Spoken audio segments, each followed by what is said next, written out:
Everyone. Uh, I thank the organizer for inviting me to talk on a topic which is one of the most complex and misinterpreted topic in nutrition world. I am a surgeon basically, but I'm going to talk on nutrition.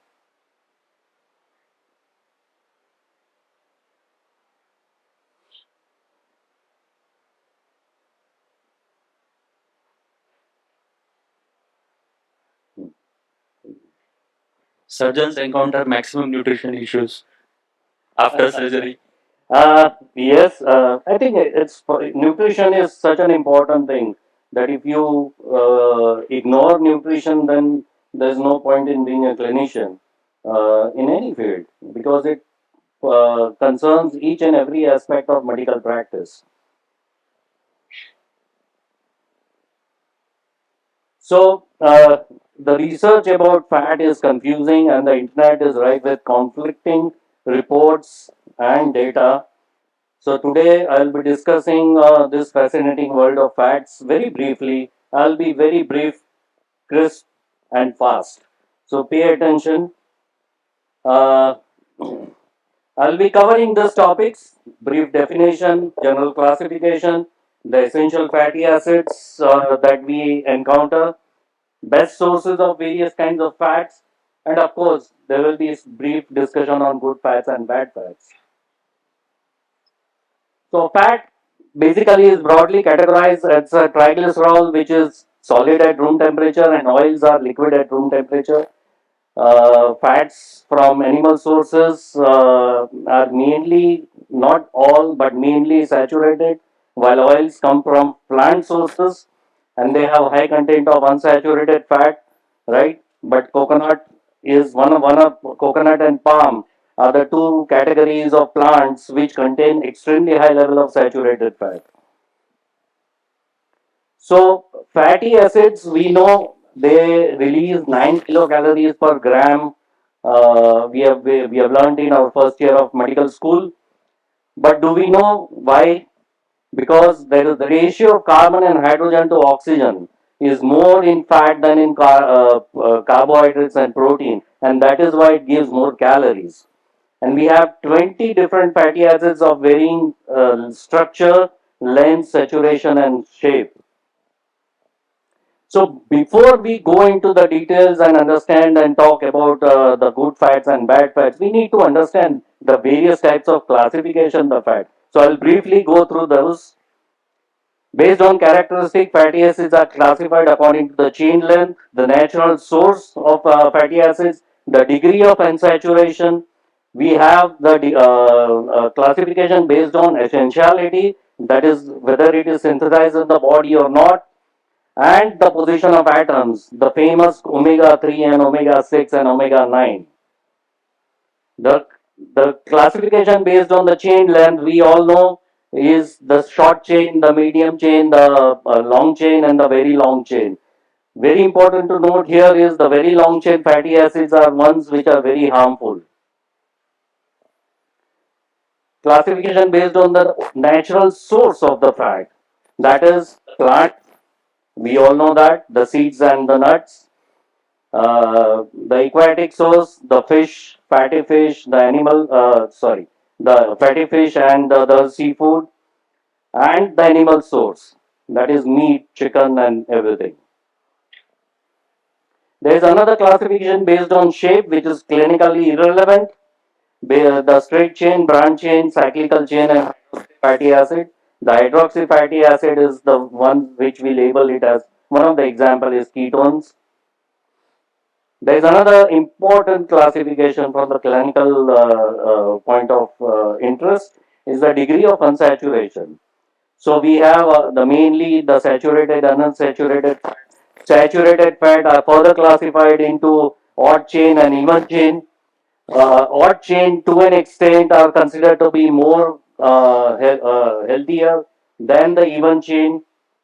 The unsaturated fat are monounsaturated, polyunsaturated. Example of monounsaturated is oleic acid, and the polyunsaturated, we know the famous omega acids. the linoleic acid, linolenic acids, which are considered to be essential fatty acids, and there is arachidonic acid, which is also conditionally essential because it can be manufactured in the body or converted in the body from linoleic acid.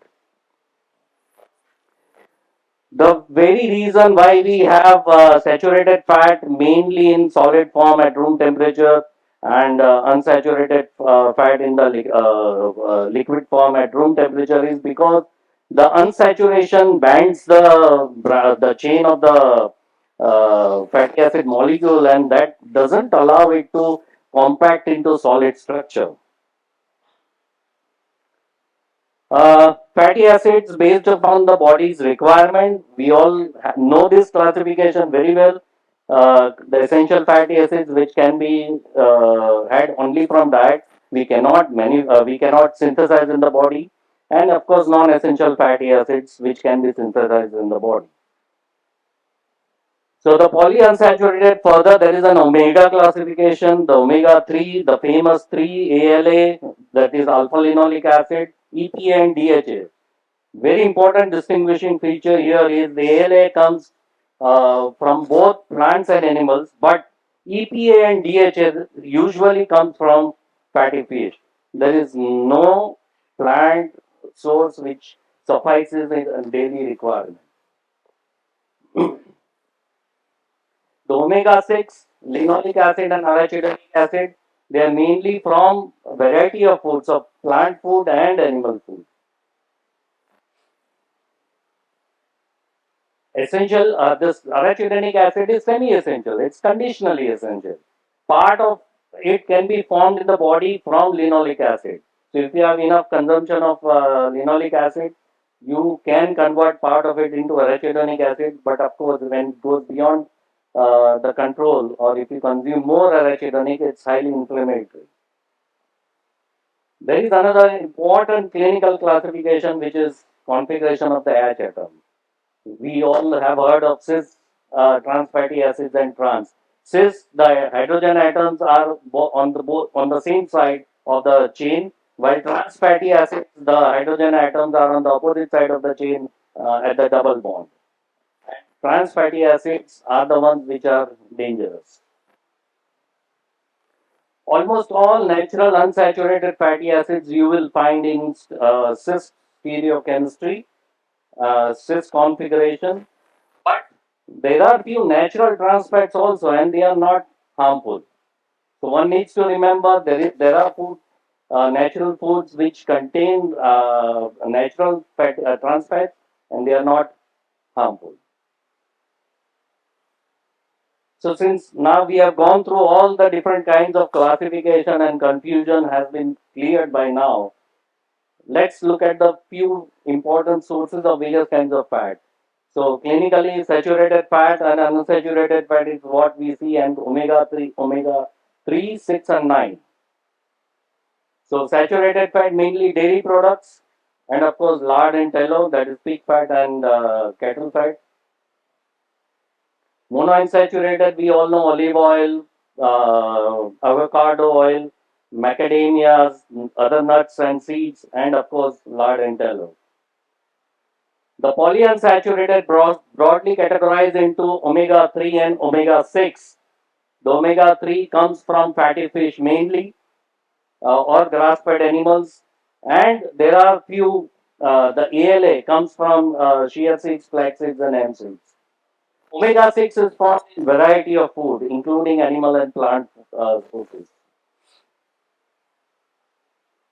But the most dangerous among all fats is, of course, trans fats, and that is why food labels are compulsory. They have to mention the amount of trans fats in the food produce. But here you see, it's mainly, here they have mentioned the animal product, but it's mainly processed. If you take natural animal products, they are healthy, they are heart healthy. So don't get confused between processed animal food and the natural animal food. And rest of the trans fats come from all the other refined processed food that you get in the market. So now let's come to the most important aspect and the main topic of this lecture is good fats versus bad fats. So how fat became a dirty word since 1930s, scientists have suspected that fat and cholesterol could cause atherosclerosis, heart disease, and stroke. However, later research has shown that judging all fats together, even all saturated fats in one basket, is an inaccurate oversimplification. I'll finish in 2 minutes. Right? So we have good fats. Can I continue? We have good fats. We all know MUFA, that is monounsaturated and polyunsaturated omega 3 and omega 6. We have bad fats, which are artificial trans fats, not natural trans fats, artificial trans fats. And we have fats which are in between, right? They are partly debatable and they are partly clear, which are saturated fats. I'll focus mainly on saturated because that's where the confusion is. Otherwise, everything else is clear. I can skip this.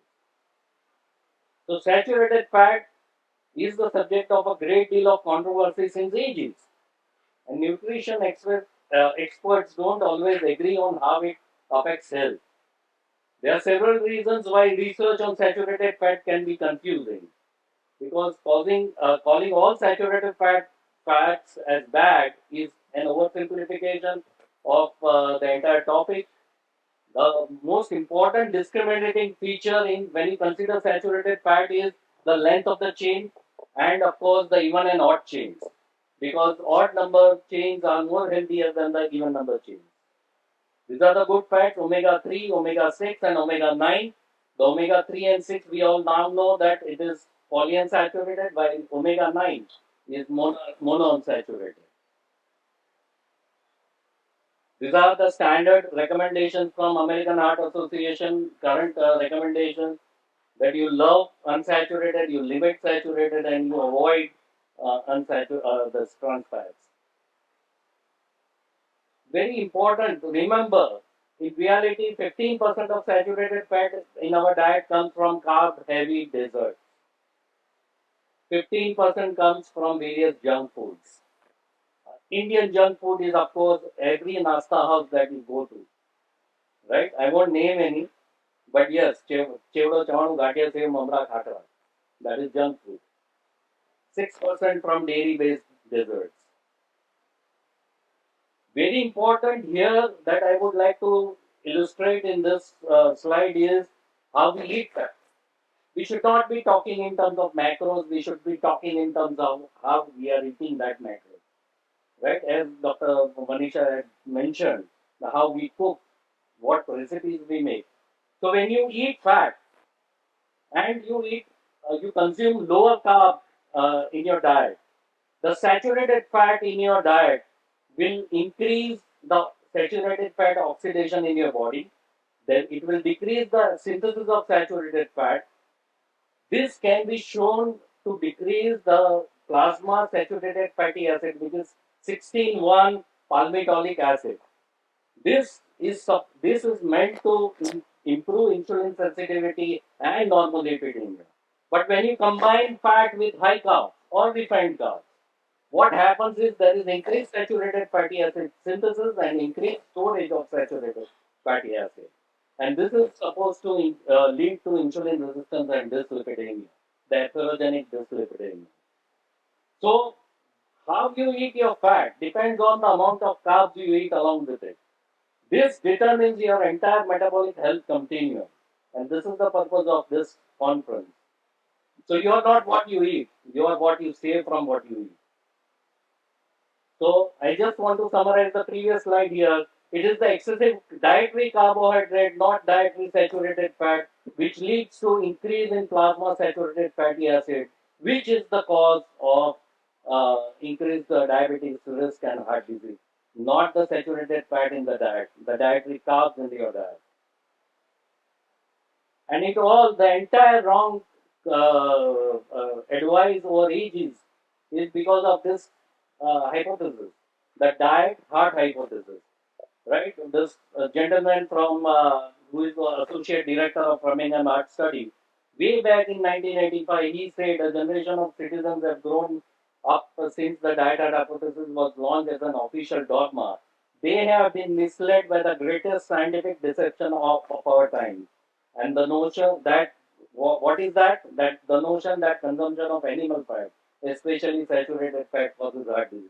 It's not the dietary saturated fat, it's the body's manufacturing of saturated fat, which increases plasma saturated fat, and that leads to insulin resistance and heart disease. A few studies, none of the studies have shown any association of dietary saturated fat, but plasma saturated fat strongly predicts heart disease, right? That there is no debate on that. So I'll summarize and I'll put everything together. People eat foods, not individual nutrients. So one needs to understand how we are eating that fat. Goal should be to consume combination of saturated and unsaturated fat. Limit the amount of trans fats. Avoid refined oils at most times. And aim for an omega 6 to omega 3 ratio as low as possible. Ideal is 1 is to 1. Currently, it is not possible to have it in our diet, but you should be as low as possible.